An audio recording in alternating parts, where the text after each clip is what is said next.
Hello friends, आज मैं आपके लिए प्लाज़ो पैंट लेकर आई हूँ। प्लाज़ो पैंट बनाने के लिए मैंने 2.25 मीटर फैब्रिक ली है। पहले फैब्रिक को फ़ोल्ड करना है। तो फैब्रिक को मैं पहले अर्ज की तरफ से फ़ोल्ड करूँगी। तो इस तरह से हमें फैब्रिक को एक बार फ़ोल्ड करना है और फिर इसे दोबारा से फ़ोल्ड करेंगे। दोबारा से हम इसे चौड़ाई की तरफ से फ़ोल्ड करेंगे। तो यहाँ पे मैंने फैब्रिक को फुल लेयर में फ़ोल्ड किया। लेंथ लेनी है, लेंथ मैंने 43 इंच ली है। प्लाज़ो में 40 इंच की तैयार करूँगी। ये फैब्रिक की बंद साइड है, ये खुली साइड है। बंद साइड की तरफ हम एक मार्क करेंगे 1.5 इंच पर और ऐसे हमें सीधी लाइन ड्रॉ करनी है लास्ट तक। और एक मार्क और करना है ऊपर की तरफ 3 इंच पर। 3 इंच पे मार्क करने के बाद हम ऐसे सीधी लाइन ड्रॉ करेंगे। ये मार्क हम बैक पीस के लिए कर रहे हैं। बैक पीस अधिक रखेंगे फ्रंट पीस से। तो ऊपर की तरफ हमने 3 इंच पे मार्क किया है। कमर साइज है 36 इंच। 36 का 4th हुआ 9 और 1 इंच फैब्रिक अधिक रखेंगे। तो यहाँ पे हम मार्क करेंगे 10 इंच पर और आसन की लेंथ भी हम कमर मेजरमेंट के अकॉर्डिंग रखेंगे। कमर साइज 36 है तो वो हम थर्ड भाग रखेंगे आसन में। 36 का थर्ड हुआ 12 इंच। 12 इंच आसन की लेंथ लेनी है। लेंथ लेने के बाद इस लाइन को खुली साइड की तरफ हम 2.5 इंच तक ड्रॉ करेंगे। यहाँ पे हमें 1.5 इंच पर आसन की गोलाई करनी है। गोलाई करने के बाद अब हम एक सीधी लाइन ड्रॉ करेंगे आसन की सीध पर और 1 इंच फैब्रिक और हमें अधिक लेनी है और तिरछी लाइन ड्रॉ करनी है बॉटम की तरफ। अब खुली साइड बंद साइड की तरफ एक मार्क करेंगे इस लाइन पे 2 इंच पर और यहाँ पे भी हम तिरछी लाइन ड्रॉ करेंगे और खुली साइड की तरफ से हम 1 इंच की गोलाई करेंगे और फिर इस आसन की लाइन से 2 इंच ऊपर की तरफ हमें मार्क करना है और इधर की तरफ हम तिरछी लाइन ड्रॉ करेंगे। ये बैक आसन रहेगा और बैक आसन की चौड़ाई भी हम अधिक रखेंगे। तो इस लाइन से इधर की तरफ हम मार्क करेंगे 1.5 इंच पर और इस तरह से हमें गोलाई करनी है बैक आसन के लिए और इस लाइन से हम इसे मिलाएंगे। ड्राफ्टिंग हो गई है, कटिंग करनी है। पहले हम इसे साइड से कट करेंगे, फिर बैक आसन की कटिंग करनी है, फिर तिरछी लाइन को हम कट करेंगे और फिर साइड से कट करना है इसे और फिर बॉटम पार्ट की तरफ से हम कटिंग करेंगे ऐसे। अब फ्रंट आसन के लिए हम मार्क करेंगे इस लाइन से इधर की तरफ और ऐसे हमें सीधी लाइन ड्रॉ करनी है और आसन की लाइन को हमें बैक साइड की तरफ ड्रॉ करना है। फ्रंट आसन की लाइन को आप देख लें, इस तरह से हमें ये लाइन ड्रॉ करनी है या फिर आप ऊपर के पीस को कट कर लें फ्रंट के लिए और फिर 1.5 इंच पर गोलाई करेंगे और कटिंग करेंगे। ये बैक आसन रहेगा। तो यहाँ पे हमने ये कटिंग की है प्लाजो की। 2 पीस फ्रंट के लिए हैं और ऊपर के बैक पीस है। तो कटिंग हो गई है। अब हम सिलाई करना बता रहे हैं। पहले हम बैक आसन सिल रहे हैं। बैक आसन पर सिलाई लगानी है। सिलाई में 1/2 इंच फैब्रिक रखेंगे। इस तरह से आप बैक आसन सिल लें। तो यहाँ पे मैंने बैक आसन पर सिलाई लगा ली है। अब हमें दूसरा पीस लेना है। तो यहाँ पे हम फ्रंट आसन भी सिलेंगे। तो फ्रंट आसन में भी हमें 1/2 इंच फैब्रिक ही रखनी है सिलाई के लिए। तो फ्रंट आसन को भी सिल लिया है।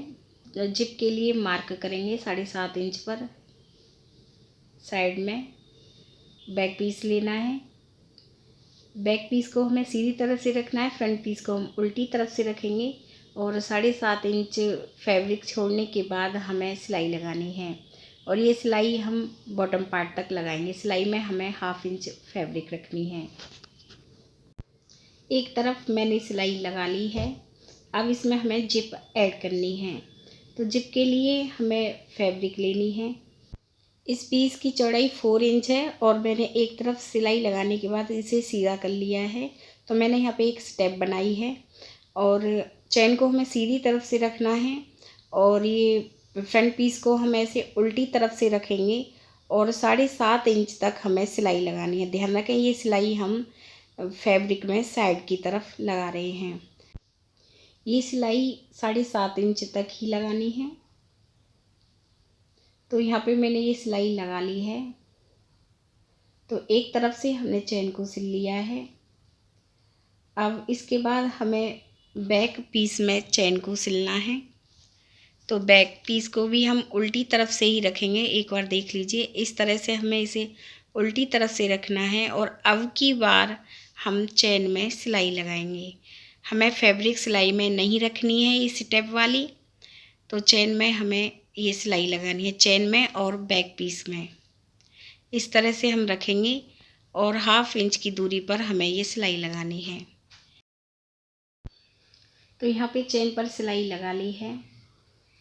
अब हम सीधी तरफ से एक सिलाई और लगाएंगे फैब्रिक के ऊपर। तो इस तरह से हमें फैब्रिक के ऊपर सिलाई लगानी है। तो प्लाज़ो में हमने चैन भी ऐड कर ली है। अब फ्रंट की तरफ हमें इसमें बेल्ट ऐड करनी है। बेल्ट की चौड़ाई हम 2 इंच रखेंगे।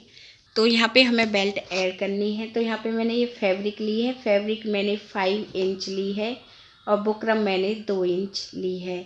तो फैब्रिक के ऊपर हमें बुकरम को रखना है और ऐसे हम इसे फोल्ड करेंगे और सिलाई लगाएंगे। सिलाई लगाने से पहले हमें फैब्रिक को इस तरह से फोल्ड करना है। ऐसे उल्टी तरफ से हम इसे फोल्ड करेंगे और यहाँ पे हम सिलाई लगाएंगे 1/2 इंच की दूरी पर। तो यहाँ पे मैंने 1/2 इंच की दूरी पर सिलाई लगाई है। अब हम इसे सीधा करेंगे फैब्रिक को बुकरम के ऊपर। 1 इंच हमें बेल्ट को बाहर की तरफ निकालना है और सिलाई लगानी है। तो बेल्ट को इस तरह से रखना है और सिलाई लगानी है। सिलाई में 1/2 इंच फैब्रिक रखनी है और सिलाई लगाते टाइम हमें फ्रंट पीस में 2 प्लेट्स बननी है। तो 4 इंच की दूरी पर मैं ये प्लेट्स भरूंगी। तो देख लीजिए, इस तरह से हम ये सिलाई लगाएंगे और 4 इंच की दूरी पर हमें इसमें प्लेट्स बननी है इस तरह से। फिर हम सिंपल सिलाई लगाएंगे। फिर लास्ट में भी हम 4 इंच की दूरी पर ये प्लेट्स भरेंगे ऐसे और सिलाई लगाएंगे। तो इस तरह से हमें बेल्ट को सिलना है। और अब बेल्ट को हम सीधी तरफ से रखेंगे और एक सिलाई हमें बेल्ट के ऊपर लगानी है। तो यहाँ पे मैं एक सिलाई बेल्ट के ऊपर लगा रही हूँ। तो यहाँ पे मैंने फ्रंट पीस में बेल्ट को ऐड कर लिया है। देख लीजिए, बहुत अच्छी फिनिशिंग के साथ मैंने बेल्ट को ऐड किया है। अब हम बैक पीस में इलास्टिक ऐड करेंगे। तो यहाँ पे हमने ये फैब्रिक ली है, 5 इंच चौड़ी फैब्रिक है। बेल्ट वाली फैब्रिक को फोल्ड करके रखना है और सिलाई लगानी है। सिलाई में 1/2 इंच फैब्रिक रखनी है। पहले हमें इस बेल्ट को ऐड करना है, बाद में इलास्टिक। तो पहले हम सिंपल इस बेल्ट को ऐड करेंगे बैक पीस में। 1/2 इंच की दूरी पर हमें इसमें ये बेल्ट ऐड करनी है और सिलाई लगाएंगे लास्ट। तो यहाँ पे मैंने ये सिलाई लगा ली है। बेल्ट को हम सीधा करेंगे और एक सिलाई बेल्ट के ऊपर लगाएंगे ऐसे, और लास्ट में एक्स्ट्रा बेल्ट को कट करेंगे। लास्ट में 1 इंच बेल्ट हमें बाहर की तरफ अधिक रखनी है और बाकी बेल्ट को कट करना है। इसमें इलास्टिक ऐड करनी है।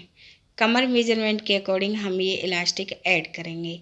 कमर मेजरमेंट है 36 इंच और इलास्टिक हमें लेनी है,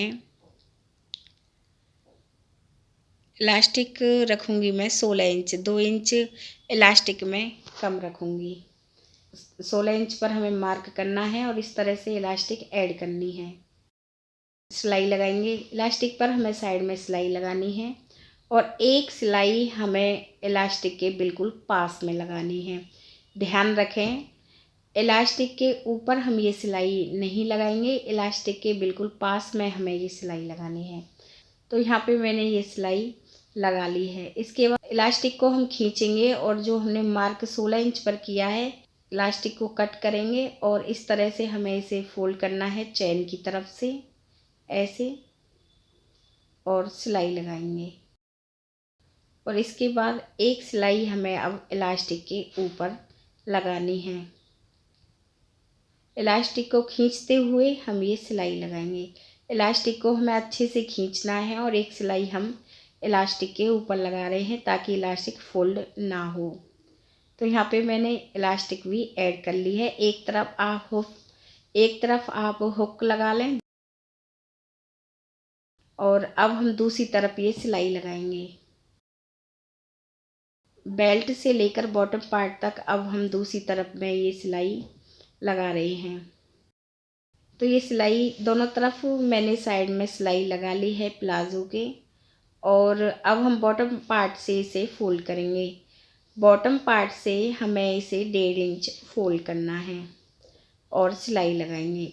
1.5 इंच फैब्रिक हम डबल फोल्ड में रखेंगे और सिलाई लगानी है। इसी तरह से आप दूसरे बॉटम पार्ट को भी फोल्ड कर लें।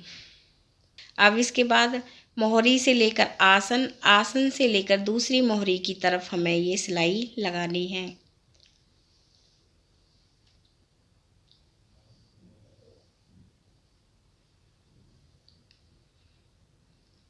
तो प्लाज़ो पैंट कंप्लीट हो गई है। देख लीजिए, इस तरह से आप प्लाज़ो पैंट बना सकती हैं।